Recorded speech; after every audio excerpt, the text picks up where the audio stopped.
Hi மக்களே, எல்லோருக்கும் வணக்கம். Welcome to Vijith view. So இந்த வீடியோவில் நம்ம இன்றைக்கி ட்ரெண்டிங்கான டாபிக்ஸ் பற்றி கண்டிப்பாக டிஸ்கஸ் பண்ண போகிறோம். ஸோ வீடியோக்குள்ளே போகிறதுக்கு முன்னாடி நம்ம சேனலுக்கு நீங்கள் புதுசாக இருந்தீங்கன்னா கண்டிப்பாக சப்ஸ்கிரைப் பண்ணிக்கோங்க. வீடியோ மறக்காமல் ஒரு லைக் தட்டிக்கோங்க. இப்போ நம்ம வீடியோக்குள்ளே போகலாம். ஸோ இன்றைக்கி நம்ம பார்க்க போகிற டாபிக் வந்து பார்த்திங்க அப்படின்னா, முதல் டாபிக், இந்தியன் 2 கூட பார்த்திபன் அவர்கள் வந்து மோத போகிறார் அப்படின்ற ஒரு அப்டேட்டு. என்னையா அது அப்படின்றீங்களா? கண்டிப்பாக. ஸோ இந்தியன் 2வும் பார்த்திபன் அவர்கள் இயக்கத்தில் டீன்ஸ் படமும் வந்து பார்த்திங்கன்னா இந்த வட்டம் ஜூலை 12 ரிலீஸ் ஆகுது அப்படிங்கிறது தான். ஸோ பார்த்திபன் அவர்கள் கமல் சாருடைய ரொம்ப தீவிரமான ரசிகர் அப்படிங்கிறது உங்கள் எல்லாத்துக்குமே தெரியும். ஸோ அவர் வந்து கமல் சார் ஏதாவது ஒரு விஷயம் வந்து அவர் சொன்னாலே வேறு லெவலில் ஒரு கவிதையாக வந்து பார்த்திங்கன்னா டப்புன்னு வந்து பேசி கமல் சாரை வந்து கவர்ந்துருவார். இது வரைக்கும் அவர் வந்து பயங்கர இயக்குனராக கமல் சாரை வந்து அவர் வந்து நடிகனை தாண்டி இயக்குனர் கமலை வந்து ரொம்ப ரொம்ப விரும்பின ஒரு மனுஷன். ஸோ அப்படிப்பட்டவர் நடிகர் கமலஹாசன் நடிப்பில் சங்கர் இயக்கத்தில் வெளிவந்திருக்கும் இந்தியன் 2 கூட நம்ம படத்தை இறக்கி போட்டி போடுவோம் அப்படின்ற மாதிரி வேறு லெவலில் ஒரு பிளான் வந்து பண்ணியிருக்காரு அப்படிங்கிறது தான். சரி, இது ஒரு பக்கம் இருக்கட்டும். அடுத்து ஹிந்தியில் இந்துஸ்தானிக்கு எதிராக சூர்யா அவர்கள் வந்து களமிறங்குறார் அப்படிங்கிறது உங்களுக்கு தெரியும். ஸோ இதுதான் இன்றைக்கி பயங்கரமான ட்ரெண்டிங். அதுவும் பார்த்திபனை வச்சு பார்த்திபன் இந்த வட்டம் வெளுத்து வாங்க போகிறார் அப்படின்னு சொல்லிட்டு சில ரஜினி ரசிகர்கள் வந்து பரப்ப ஆரம்பிச்சிட்டாங்க. டீன்ஸா இந்தியன் 2 அப்படிங்கிற மாதிரி. எதை கொண்டு எதோட சேர்க்குறேன் அப்படின்றீங்களா? என்ன பண்ணுறது, அவர் என்ன யோசிப்பார்னா, மேபி இந்தியன் 2 பார்த்துட்டு வெளியே வரவங்க அப்படியே சரி இந்த படத்தை பார்ப்போம் அப்படின்ற மாதிரி ஒரு மனநிலை. ஏன்னா கூட்டம் அதிகமாக க்ரௌட்ஸ் இருக்கும். ஸோ அப்படி இருக்கும் பொழுது அவங்க ஷேட்டர் ஆகி டிக்கெட் கிடைக்காமல் இருக்கும். அப்போ வந்து பார்த்திங்கன்னா டீன்ஸ் பார்ப்பாங்க மேபி அதனால் அந்த படம் வந்து ப்ரொமோட் ஆகும் அப்படின்ற மாதிரி கூட பார்த்திபன் அவர்கள் வந்து நினைத்திருக்கலாம் அப்படிங்கிறது தான்.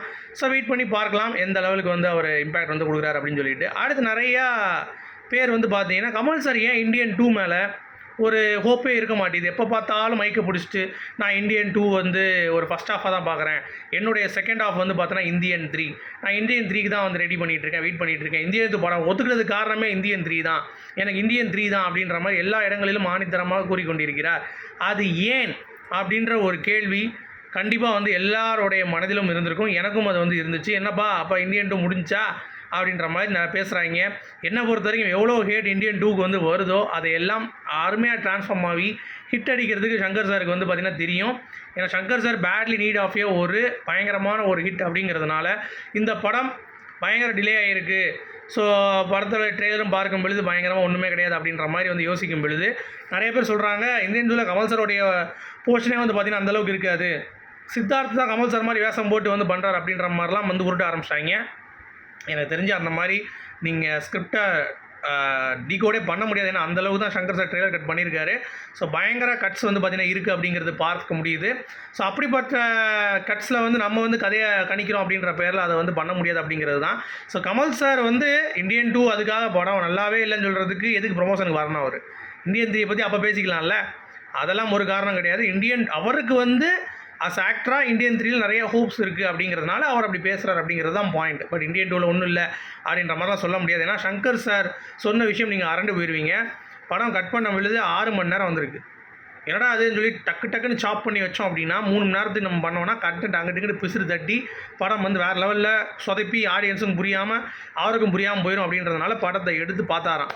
ஸோ 2 பார்ட்டாக கட் பண்ணிடுவோம், 3 ஹவர் ஒன்று, இன்னொன்று வந்து ஒரு 2.5 மணி நேரம், மொத்தம் 5.5 மணி நேரம், அரை மணி நேரம் கட் பண்ணுற மாதிரி தான் சீன் இருக்குது போல்.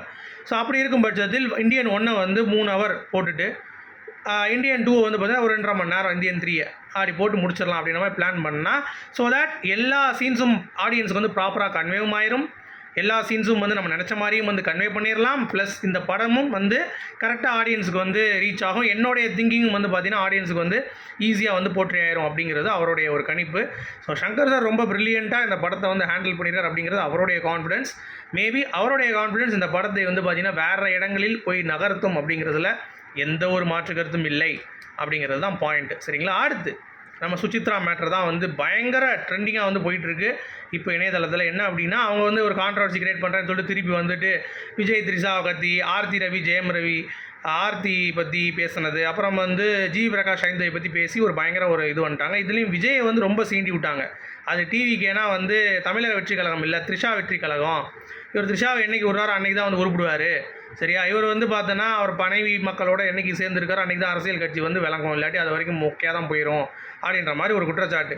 அது மட்டும் த்ரிஷா மேலே வந்து என்ன பேராசைட் மாதிரி ஒட்டிகிட்டே இருக்கு அப்படின்ற மாதிரி சொல்லிட்டு நீ உன் தம்பியும் தங்கச்சி விட்டுறாத அப்படின்ற மாதிரி சொல்கிறாங்க. உடனே யாரா அது விஜய்க்கு தம்பி தங்கச்சின்னு சொல்லி யோசிக்கும் பொழுது விஜய்க்கு தம்பி வந்து பார்த்தீங்கன்னா நம்ம லோகேஷ் கனகராஜா, தங்கச்சி வந்து ரஷ்மிகா மந்தானா. தயவு செஞ்சு நீ அவருக்கு வந்து ஒரு ராக்கியை கட்டி விட்டுரு, நீ அவளை தப்பாக பார்க்குற அப்படின்ற மாதிரி என்னத்தையோ உலகிட்டு இருக்கு. அதாவது யோசிக்கும் பொழுது சுச்சி ஏதோ ஒன்று சொல்ல வராங்க, ஏதோ ஒன்று கரெக்டாக இருக்கும் அப்படின்ற மாதிரி நம்ம யோசிக்கும் பொழுது இப்போ வந்து பார்த்தா அட பைத்தியம் அப்படின்ற மாதிரி தான் நமக்கு வந்து ஒரு ஃபீல் ஆகுது. ஏன்னா இது பேசுகிறப்ப எதுக்கு திடீர்னு வந்து பார்த்தீங்கன்னா இந்த மாதிரி ஒரு கான்ட்ரவர்சி எடுக்கணும், எதுக்கு பேசணும்? ஒன்று பேசினா கரெக்டாக பேசணும், முடிக்கணும். அதை விட்டுட்டு அப்படியே ஒரு 3 நாள் பேசுகிறது, 40 நாள் காணாமல் போயிடுறது, திருப்பி ஒரு 3 நாள் பேசுகிறது, 45 நாள் காணாமல் போயிடுறது. இப்படின்ற மாதிரி இருக்கிறப்ப நீ என்ன பேச ட்ரை பண்ணுற, மக்களுக்கு என்ன சொல்ல ட்ரை பண்ணுற அப்படின்ற மாதிரி எல்லாரும் வந்து கேட்க ஆரம்பிச்சிட்டாங்க. விட்டு பிரித்து எடுக்க ஆரம்பிச்சிட்டாங்க. இந்த அம்மா ஒன்று ஆரம்பிச்சிருண்டா, எதுவும் இல்லைனா உட்காந்து பேசுகிறது, வேறு லெவலில் வந்து என்னத்தையாவது வந்து கான்ட்ரவர்சி கிரியேட் பண்ணுறது அப்படின்ற மாதிரிலாம் வந்து மக்களே வந்து காரி துப்ப ஆரம்பிச்சிட்டாங்க. அப்படிங்கிறது சுசித்ராவுக்கு ஒரு மிகப்பெரிய ஒரு வேதனையான விஷயம். இப்போ இன்னொரு ஹைலைட் என்னன்னா, கார்த்திக் இருக்கார்ல அவருடைய ஹஸ்பண்ட், இப்போ திருப்பி பேச ஆரம்பிச்சோன்னே திருப்பி ஒரு கேஸை போட்டு ஏங்க என்னங்க பண்ணிகிட்டு இருக்கீங்க, இடைக்கால தடை வந்து விதிச்சு இவங்க பேசிகிட்டு இருக்காங்கன்னு சொன்னோடனே அவர் லாயர் வந்து பார்த்தீங்கன்னா அவர் சொல்லிட்டாரா அந்த மாதிரி அவங்களுக்குலாம் வந்து இடைக்கால தடையெல்லாம் விதிக்கலைங்க, சும்மா சொல்கிறாங்க அப்படின்ற மாதிரி அவர் சொல்லி இந்த பிரச்சனை இப்போ அடுத்து எந்த லெவலுக்கு போக போகுது அப்படிங்கிறது தெரில. ஆனால் இவர் வந்து ஏற்கனவே மான நஷ்ட வழக்கு கேட்டு ஒரு 1 கோடியே 1000 ரூபா அப்படின்ற மாதிரி கேட்டாங்க. எத்தனை கோடி? 1 கோடி அப்படின்ற மாதிரி சுசித்ரா வந்து பார்த்தீங்கன்னா சொல்லிவிட்டு அது அவங்கள்ட்ட இருக்குது போமா அப்படின்ற மாதிரி அது பாட்டு எஸ் ஆயிடுச்சு அப்படிங்கிறது தான்.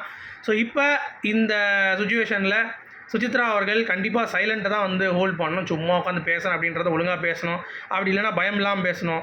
சும்மா வந்துட்டு எவனாவது வந்து இப்படி கிளப்பி விட்டு திடீர்னு வந்து காசு வாங்கிட்டு அமைதியாக போகிற மாதிரி ஒரு ஃபீல் வந்து மக்களுக்கு வந்து கிரியேட் ஆகுது. அன்வான்டாக அது வந்து இருக்குது அப்படிங்கிறது தான் என்னுடைய பாயிண்ட் ஆஃப் வியூ.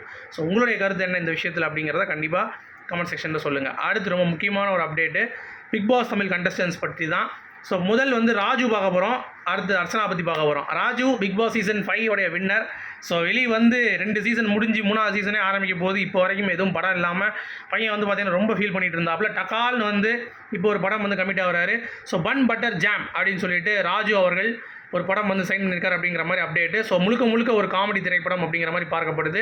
ஸோ வெளியே போய் பப்ளிக் ஒப்பீனியன்லாம் பயங்கரமாக எடுத்து இந்த படத்தில் ராஜு என்ன நடிக்கணும் அப்படின்ற மாதிரிலாம் கேட்டுட்டு எப்படியோ அவர் நடித்தா போதும்டா அப்படின்ற மாதிரி தான் இருக்குது. ஏன்னா பிக் பாஸ் வின்னர்ஸ் எல்லாருமே வந்து வெளியே லெவலில் வரல அப்படின்ற ஒரு பேர் இருக்குது.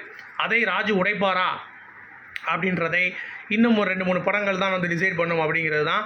பட் வாழ்த்துக்கள் சொல்லிக்கலாம் பிக் பாஸ் ராஜு. ஏன்னா மிக்சர் சாப்பிட்டு கப் அடித்தது அப்படிங்கிறது ஒரு பக்கம் இருந்தாலும் படத்துலையாச்சும் மிக்சர் சாப்பிடாமல் கண்டிப்பாக ஏதாவது பெர்ஃபார்ம் பண்ணி கப் அடிக்கிறதுக்கு ஜெயிக்கிறதுக்கு வாழ்த்துக்கள் அப்படிங்கிறத சொல்லிக்கலாம். அடுத்து அர்ச்சனா பொறுத்த வரைக்கும் யூஎஸ்க்கு பறந்துட்டாங்க, வெளிநாட்டுக்கு. ஸோ கிட்டத்தட்ட ஒரு 3-4 நாட்கள் அங்கே வந்து ஒரு கன்வென்ஷன் சென்டருக்காக அங்கே போகிறாங்க. ஸோ போய் அதோடைய பேச்சு எல்லாம் முடிச்சுட்டு அடுத்து வந்து பார்த்திங்கன்னா ஒரு 6 நாட்கள் அங்கே தான் வந்து இருக்காங்க அப்படிங்கிறது தான். ஸோ ஆஃப்டர் பிக் பாஸ் அவங்களுக்கு வந்து பார்த்திங்கன்னா ஃபிலிம் ஆப்பர்ச்சுனிட்டி அவங்களுடைய படம் தான் இன்னும் ரிலீஸ் ஆகாமல் இருக்குது.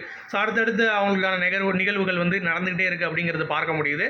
பட் வெயிட் பண்ணி பார்க்கலாம். அடுத்து பிக் பாஸ் 8 தமிழ் எப்போ ஆரம்பிக்கும் அப்படின்ற ஒரு டீட்டெயில் ப்ளஸ் வந்து பார்த்திங்கன்னா அதுக்கு சம்மந்தமான ஸ்கேம் அதை பற்றி கண்டிப்பாக பேசி ஆகணும். என்ன அப்படின்னா இந்த மாதிரி நாங்கள் வந்து விஜய் டிவிலேருந்து கால் பண்ணுறோம் வாங்க அப்படின்னு சொல்லிட்டு ஆடிஷன்லாம் செலக்ட் பண்ணுற மாதிரி செலக்ட் பண்ணி அதான் முடிஞ்சு நீங்கள் செலக்ட் ஆகிட்டீங்க மேக்ஸிமம், பட் கொஞ்சம் காசு கொடுத்தீங்கன்னா நம்ம உள்ளே போயிடலாம் அப்படின்ற மாதிரி ஒரு கும்பல் வந்து உருட்ட ஆரம்பிப்பாங்க.